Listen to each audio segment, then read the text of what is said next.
स्वागत है आप सभी का ऑनलाइन ईएमजी चैनल में। ऑनलाइन ईएमजी परिषदीय विद्यालयों के पाठ्यक्रम के अनुसार कुछ कक्षाएं तैयार कर रहा है।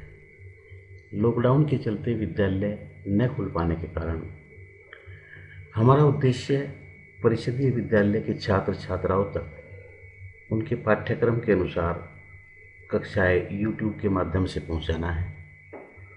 उम्मीद है आप लोगों को हमारे कंटेंट पसंद आएंगे। तो चलिए चलते हैं ऑनलाइन ईएमजी में। ऑनलाइन ईएमजी यूट्यूब चैनल है। परिषदीय विद्यालय के छात्र छात्राएं और अध्यापक इस चैनल से जुड़ सकते हैं। व्हाट्सएप नंबर 8954415528 पर ऐड लिखकर एसएमएस करें। आज कक्षा 8 हमारा इतिहास और नागरिक जीवन का पहला पाठ है, यूरोपीय शक्तियों का भारत में आगमन। इसी का भाग 2 है। भाग 1 हम इससे पहली वीडियो में पढ़ा चुके हैं। तो आज भाग 2 और इस लेसन के सभी क्वेश्चन हम आज लिखेंगे।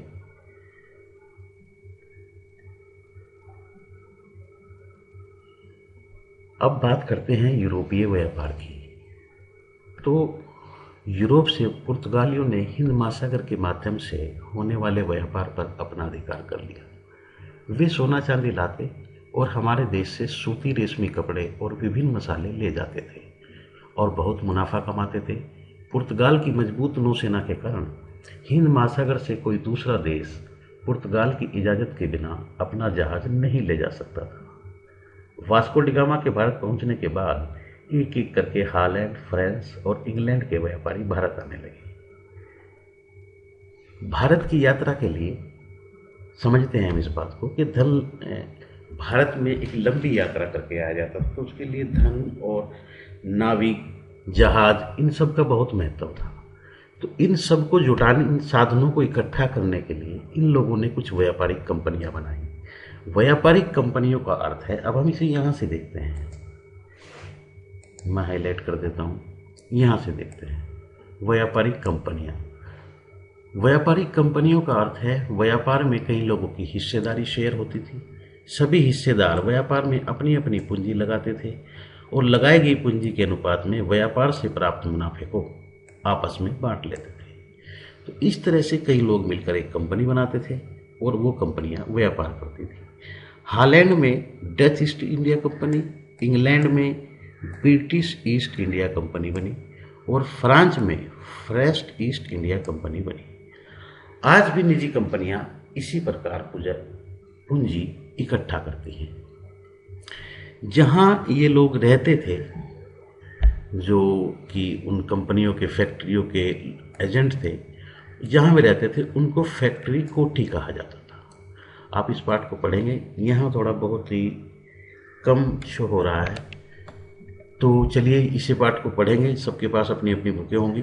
उसके बाद इसमें जो मेन बात आती है वो ये आती है कि मुगल बादशाह जहांगीर के दरबार में कैप्टन हॉकिंस 1608 ईस्वी में आने वाला प्रथम अंग्रेज राजदूत था। इसके बाद सर टॉमस रोज 1615 ईस्वी जहांगीर के दरबार में आया। जब उसने मुगल जहांगीर के दरबार की शान शौकत देखी तो वैसे बहुत प्रभावित हुआ। उसने सम्राट को अंग्रेजी दस्ताने भेंट किए और इंग्लैंड में इस्तेमाल की जाने वाली बग्घी दी, जिससे जहांगीर प्रसन्न हुआ। चलिए अब आगे चलते हैं। तो यहाँ पे मैप दिखाया गया है और इसके मेन पॉइंट दिए गए हैं। आप सब मेन पॉइंट्स को पढ़ेंगे। अब हम चलते हैं क्वेश्चन की तरफ। तो हमारे पास ये पहले क्वेश्चन के अंतर्गत ये हम कर चुके हैं। प्रश्न नंबर 4, पुराने यूरोपीय मार्ग कौन से थे, नए व्यापारिक मार्गों की खोज क्यों हुई। तो ये पूरा हो चुका है हमारा। अब हम करते हैं ये लघु उत्तरीय प्रश्न का 2 नंबर, व्यापारिक कंपनी से आप क्या समझते हैं। आप सब कॉपी पेन लेके लिखना शुरू कर देंगे। यदि अभी आप नहीं लिख पाते तो बाद में जब वीडियो को देखेंगे तो वीडियो को पॉज करके लिख लेंगे, नहीं तो कल तक आपको हमारे व्हाट्सएप चैनल पर इसकी पीडीएफ भी उपलब्ध करा दी जाएगी। चलिए आगे चलते हैं। व्यापारिक कंपनी से आप क्या समझते हैं? तो इसका उत्तर यहाँ से शुरू होता है कि व्यापार के लिए धन, लंबी यात्रा करने वाले जहाज तथा नाविक तीनों साधनों का बहुत ही महत्व था। इन साधनों को प्राप्त करने के लिए कुछ अमीर यूरोपीय व्यापारियों ने 17वीं शताब्दी की शुरुआत में 1600 से 1670 के बीच व्यापारिक कंपनियां स्थापित की। व्यापारिक कंपनियों का अर्थ है व्यापार में कई लोगों की हिस्सेदारी शेयर होती थी। सभी हिस्सेदार व्यापार में अपनी अपनी पूंजी लगाते थे। लगाई गई पूंजी के अनुपात में व्यापार से प्राप्त मुनाफे को आपस में बांट लेते थे। आज भी निजी कंपनियां इसी प्रकार पूंजी इकट्ठा करती हैं। तो ये हमारा एक प्रश्न हो गया। इससे अगला उसका दूसरा पार्ट था, भारत और यूरोप के मध्य होने वाले व्यापारिक मार्गों के बारे में लिखिए। तो इसका उत्तर यहाँ से लिखेंगे, भारत और यूरोप के मध्य व्यापार जल और थल द्वारा होता था। इन मार्गों की संख्या 3 थी।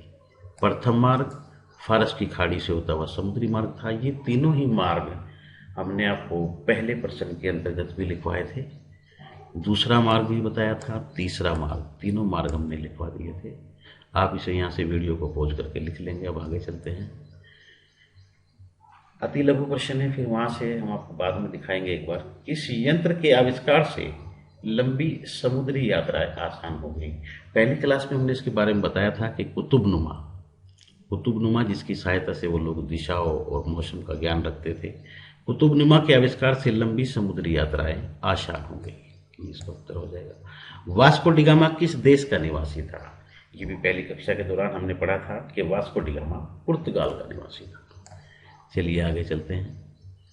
मुगल बादशाह जहांगीर के दरबार में आने वाला प्रथम अंग्रेज राजदूत कौन था? अभी अभी हमने पढ़ा था कि मुगल बादशाह जहांगीर के दरबार में आने वाला प्रथम अंग्रेज राजदूत कैप्टन हॉकिंस था, जो 1608 ईस्वी में भारत आया था। अब इसी लेसन के बहुविकल्पीय प्रश्न करते हैं।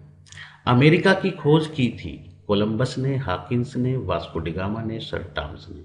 हॉकिंस हमारी खोज की थी कोलंबस ने, क्योंकि हॉकिंस तो भारत मुगल बादशाह जहांगीर के दरबार में आने वाला पहला राजदूत था। वास्को डिगामा जिसने भारत की खोज की थी, जो पुर्तगाल का निवासी था। प्रश्न 2, भारत में सर्वप्रथम कौन सा यूरोपीय व्यापारी आया? तो भारत में सबसे पहले पुर्तगाली आया था, क्योंकि वास्को डिगामा जो था वो एक पुर्तगाली था। हमारा ये प्रश्न भी हो जाता है। तो चलिए, अच्छा, तो ये क्लास का जो लिखित काम है वो तो यहाँ पूरा हो गया है। ये फिर से कहा गया है कि अगर आप व्हाट्सएप नंबर से जुड़ना चाहते हैं तो हमारे इस व्हाट्सएप नंबर से जुड़ सकते हैं। चलिए, अब हम आपको इसके लेसन के क्वेश्चन फिर से दिखाते हैं। जो जो हमने किए हैं हम उनको देखते हैं। तो ये हमने किए हैं सारे के सारे। ये भी कर लिया कि यूरोप के मध्य होने वाले 3 व्यापारिक मार्ग थे। मुगल बादशाह जहांगीर के दरबार में आने वाला प्रथम अंग्रेज राजदूत कौन था? वास्को डिगामा पुर्तगाल का निवासी था। किसी यंत्र के आविष्कार से लंबी समुद्री यात्राएं आसान हो गई? कुतुबनुमा के आविष्कार से हो गई थी। तो अच्छा, भारत में सर्वप्रथम कौन सा यूरोपीय पुर्तगाली आया? ये भी हो गया कि पुर्तगाली आया था ये। ठीक है, तो चलिए अब हमारे क्वेश्चन पूरे हो जाते हैं और आज की हमारी क्लास यहीं समाप्त होती है। अगली क्लास में फिर अगला लेसन, इससे अगला पार्ट 2 लेकर आएंगे और बहुत जल्द ही आपकी वो क्लास आप तक पहुंच जाएगी। इसी के साथ नमस्कार। कुछ छात्र छात्राओं के हमें मैसेज प्राप्त हुए हैं जिनमें साउंड की समस्या बताई गई है कि साउंड बहुत कम है। तो मेरा आप सबसे अनुरोध है कि लॉकडाउन की वजह से हम ज़्यादा साउंड का कोई जो चीज़ें चाहिए वो अवेलेबल नहीं करा पा रहे हैं, इसलिए आप थोड़ा सा हेडफोन का अगर इस्तेमाल करें